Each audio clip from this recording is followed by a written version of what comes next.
Let's talk.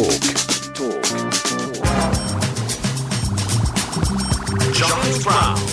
The man who tested parachutes, Charles Agate, and the development of Britain's airborne forces for D-Day and Arnhem. By 1940, the Allies had fallen behind the Axis powers in parachute design and research.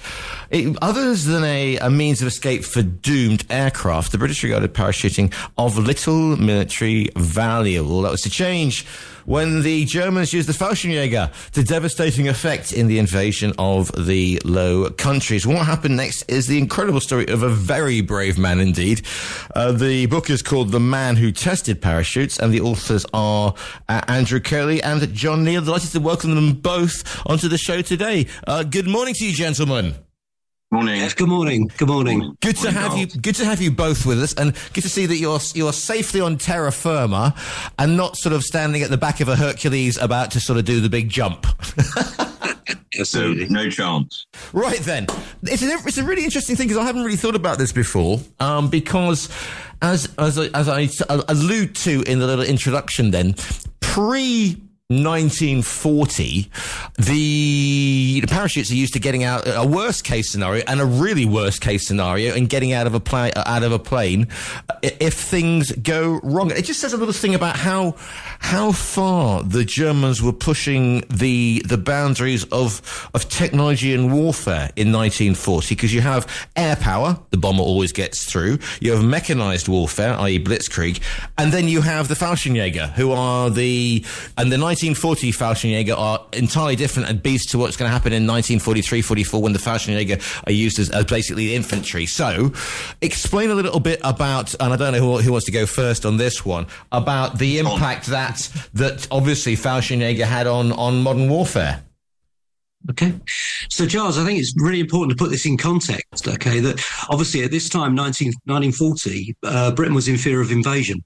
Okay, the Nazis have moved into the Low Countries, obviously with devastating effect, threatening France and about to conquer France. And so certainly their technique then was very much to storm, to arrive in numbers, terrify the local population, and storm through with tremendous force. And obviously the parachutists which they deployed were part of that terror move.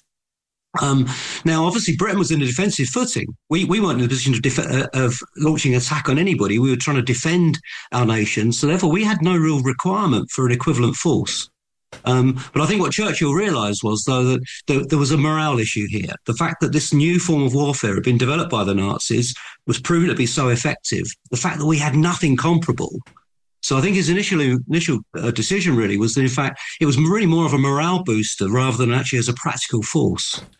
And Andrew, just explain to me how, for those who don't know, how parachute tactics work, because it is a first strike, and normally parachutists land somewhere and hold a position until, because by their very nature they're lightly armed, until a superior force or a force with heavy weaponry can get to them. So it is a strike force with surprise being the element. Yeah, I think John, I think you're better off to answer that one. Yeah. Yeah, so that was really part of the problem. How do you deploy men quickly onto the grounds in numbers where they can be effective? And the issue is that in Britain, parachuting had really been only solo pilots. So you deploy one man. It's not a lot of good in a battle situation. The difference of technique was that the Germans found a technique for delivering groups of men in roughly the same area at the same time. That was the big difference in tactics. Now, we just simply didn't have the equipment to do that. Okay, so when the RAF started trying to build a parachute force, they did so with converted Whitley bombers, but there was no capacity on those to actually get men deployed quickly from it.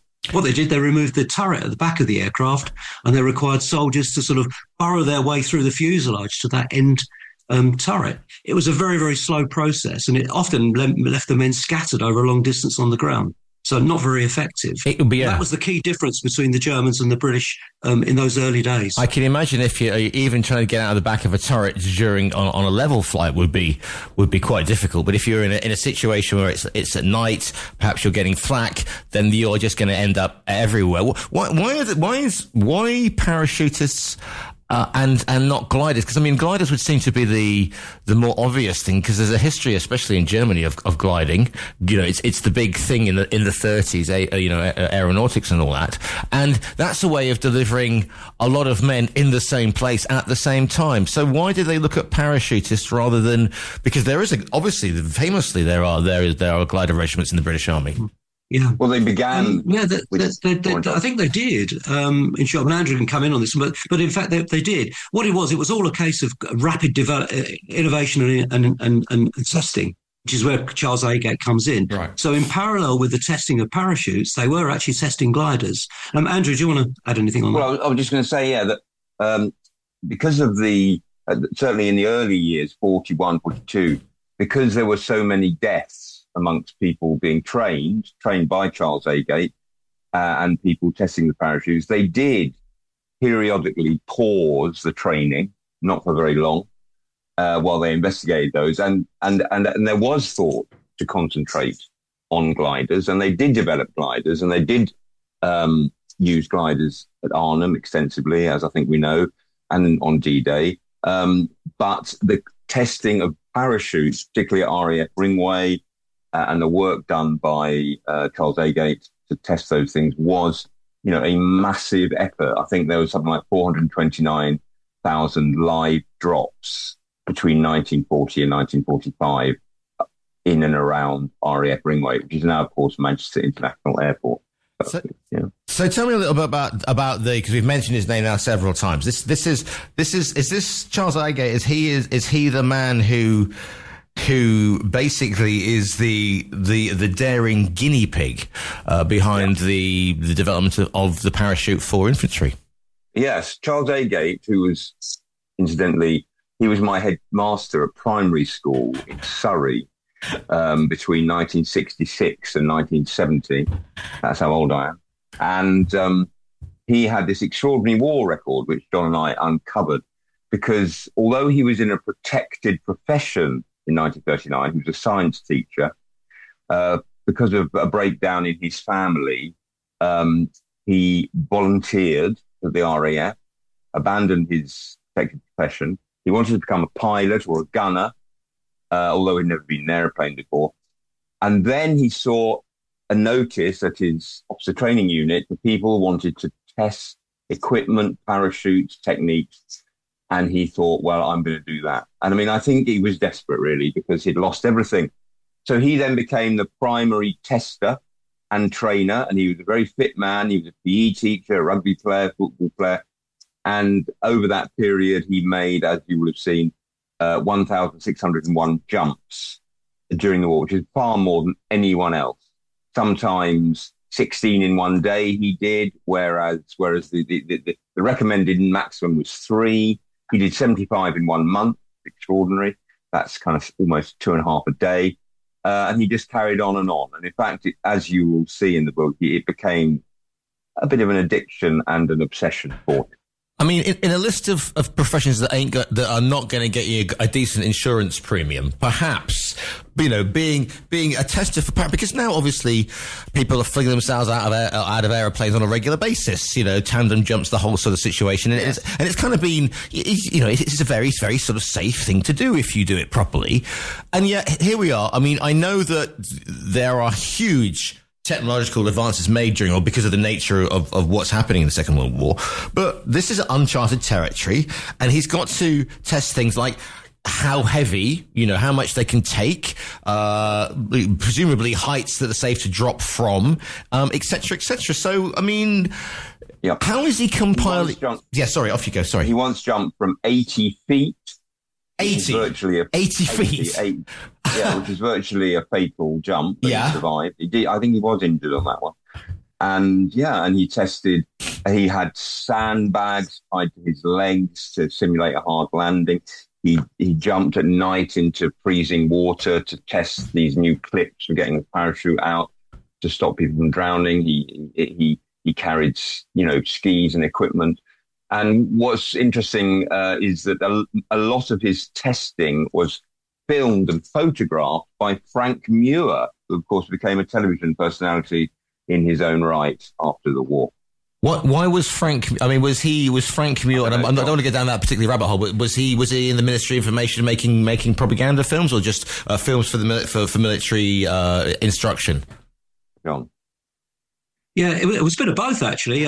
His primary role was just simply trying to perfect techniques, because so many men were dying in these early days from getting the lines twisted on their parachutes and forming Roman candles, that his primary job was to photograph that and try and work out why that was happening. But obviously, over time, as they perfected the parachute and the techniques, it became more of a propaganda role. And there were a number of Pathé newsreels, for example, that were issued for morale purposes, just to show how effective our airborne forces were becoming. So my next question is, John, I mean, I'm looking at you on the screen, and there are these iconic mushroom-shaped parachutes that we all know of having. Everybody who's seen A Bridge Too Far will know that, and the Arnold thing. So that is that particular, and here I am showing my ignorance, but that particular parachute design, that is arrived at after hours of testing by people like by people like Charles. Yeah. So if I start on that one, so basically there were various types of parachute that have been in use in the pre-war years. Okay. And, but there became a bit of a rivalry between an American company who had a particular design and a British company. And at that time, obviously, there was a desire in Britain to buy British. So they pioneered with a British design. And again, many of the fatalities were with that original British design. But the American designer came over to Britain, worked with the British, and produced, in fact, a joint effort. And that parachute, the X-type parachute, is the parachute that was used throughout the war. And again, it became very reliable after those early days of the many tragedies. In fact, that parachute became very reliable to the point, in fact, there were very few failures of the parachute in the latter years of the war. What material is it being made out of? Because obviously, we are on a war footing, so getting supplies to make parachutes, because, they are, I mean, we all know the stories about people sort of, down to the father pilots and the women taking the material for nylons, etc. So what materials are they being made, and how easy is it to sort of get the parachutes, to assemble parachutes, as it were, to get to manufacture them? Yeah. So originally it was silk. And there's a lot of talk about the silken thread. It was from which the parachutes were made, and hence why ladies found that material, very attractive. But in the latter years of the war, they did actually go for synthetic fibre. They developed synthetic fibre that could be used. But the early days they were silk. Presumably, if you are leaping out of aircraft on a test thing, there are notes you make beforehand, there are the results that you hope you're going to have, and then there's a debriefing afterwards. But still, it must be incredibly dangerous, and he's not doing it on his own. There is presumably a cadre of instructors who are all partaking in this. I mean, I know that Charles is the one we're on the subject thing, but there must have been an esprit de corps of this, and they must have been substantial losses. There were. There was a team of parachute jump instructors and other testers, some of whom, of course, died. And yes, there would have been an esprit de corps. Many of them knew each other before the war because they'd been in flying circuses, which were these kind of aerobatic displays. But in fact, one of the things we explore in the book, Charles Agate was a bit of a loner, and he lived in a caravan on Tatton Park in Cheshire on his own with his dog for 5 years. And actually, he didn't really mix with the others. He was a bit of a loner in that respect. The only friend he had was the kind of medical orderly there. And with him, he, as you see in the book, he also took part in experiments using opiates and drugs to calm pilots, parachutists down. This was happening in the British Air Force in the war, experiments with benzodiazepines, and Charles Agate took part in those experiments. It's just what I was saying, back in those early days, it was peculiarly British, because what they did, they recruited, in fact, quite a team of mavericks, people that had a reputation for being daredevils. So when Charles Agate arrived at Tatton Park, he was sort of thrust in this mix of people that had made a living out of doing daredevil feats. He was a teacher. So you can just imagine that how he didn't quite fit. Over time, it did become a lot more professional, but in those early days, it was a mix of mavericks. Yeah, with this lonely teacher. I suppose the thing is because it's that certain public schoolboy class that the British seem to do ever so well, who do sort of leap over things with motorbikes and aircrafts, etc. And that's what's going to attract them. Andrew, do you want to say something? But Agate wasn't a public school boy. He was from a very poor background, really. His father was a railway worker.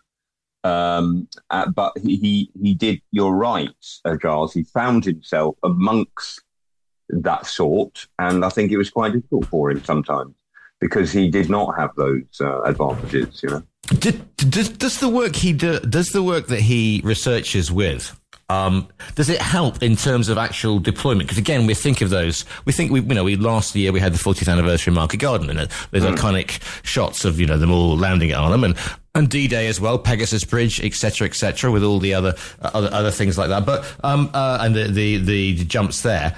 But does their work help formulate the tactics? Because obviously, if you are trying to deploy a large number of men, they've got to go out in a certain order so you can work out where they're going to land in the drop zones. There's no point having an 800 meter long drop zone if they're going to be scattered over a 3 kilometer area, for example. John.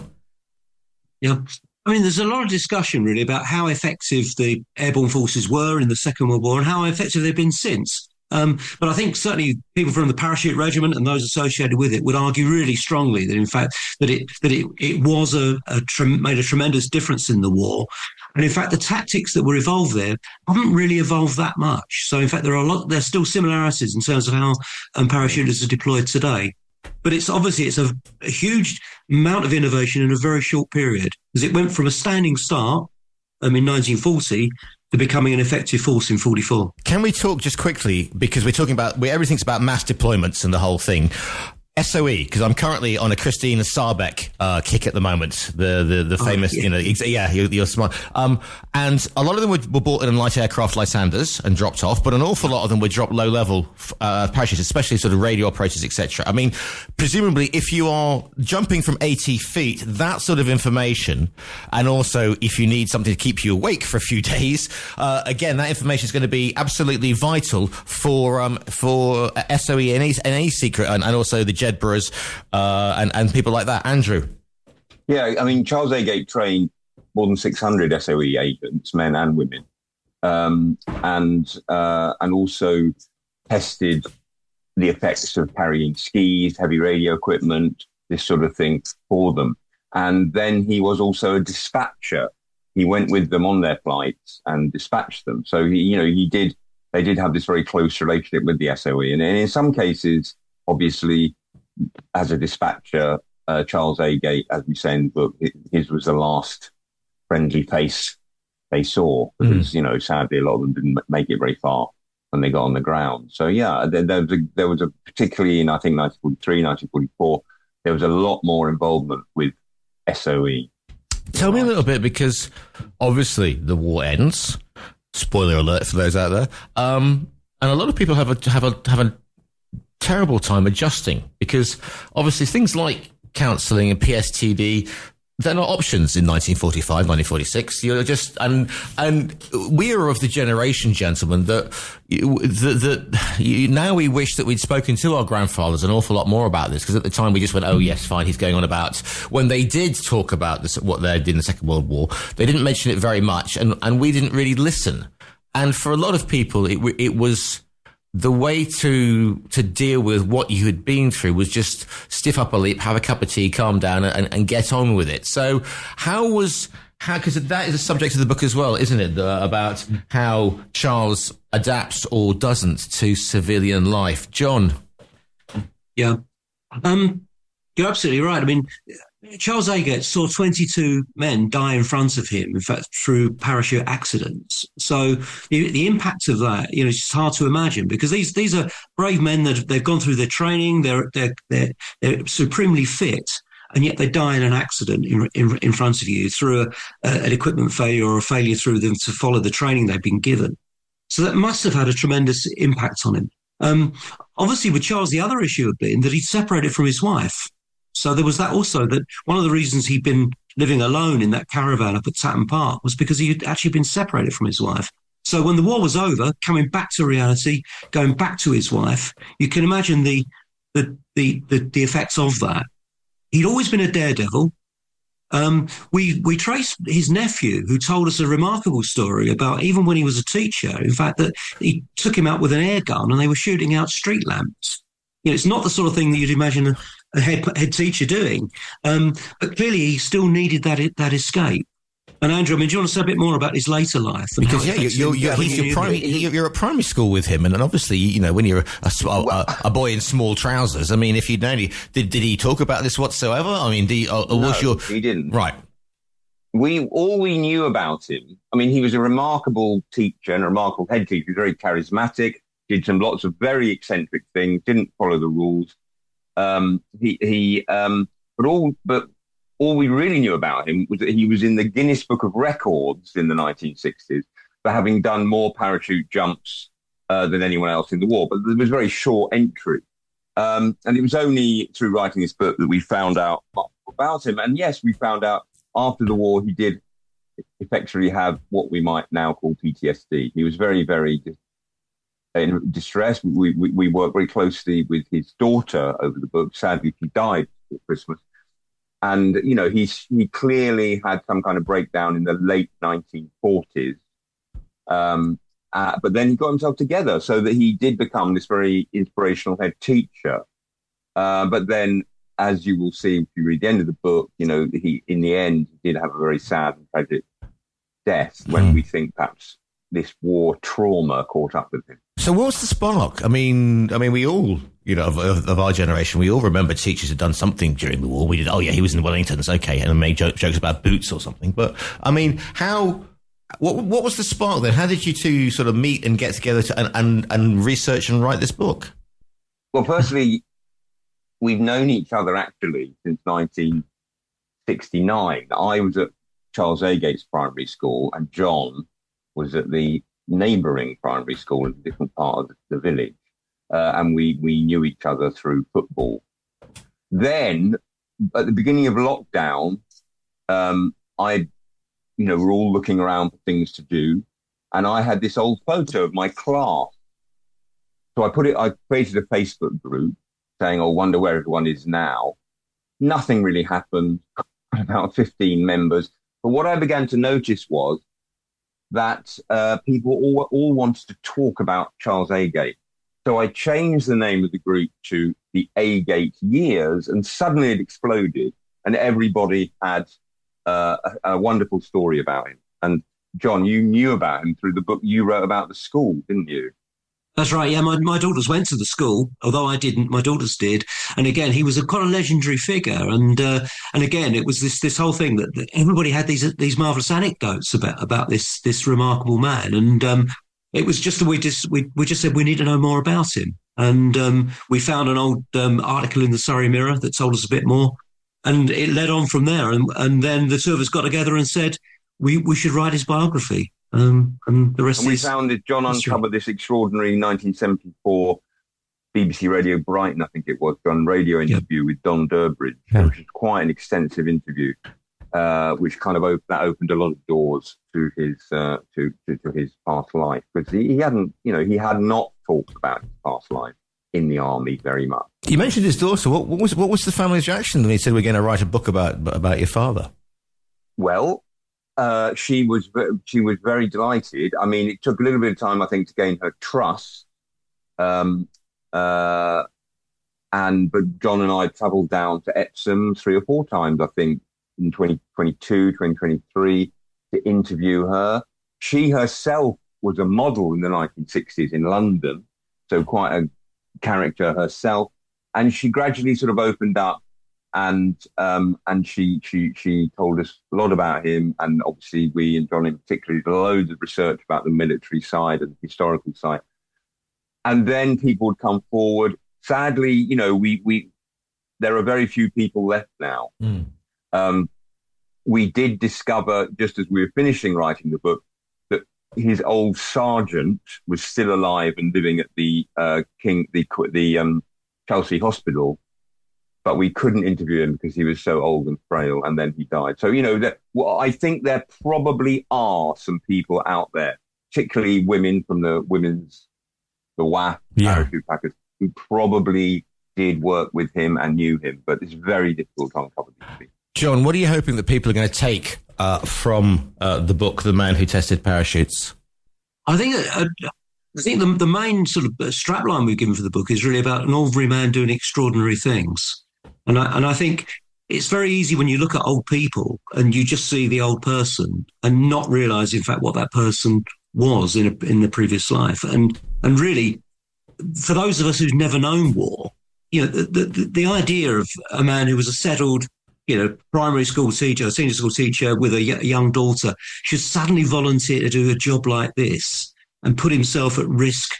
It is just hard to comprehend. I can't imagine ever wanting to do that, but yet he was an ordinary chap and he did that because of. So I think that's the main message. I think really about an ordinary person doing extraordinary things, and really when we see old people, we need to look beyond the old person. Andrew, if people want to follow you or either of you on the social medias, you mentioned the Facebook page. I mean, can people have a look at that? Is there social media? Where can people find you?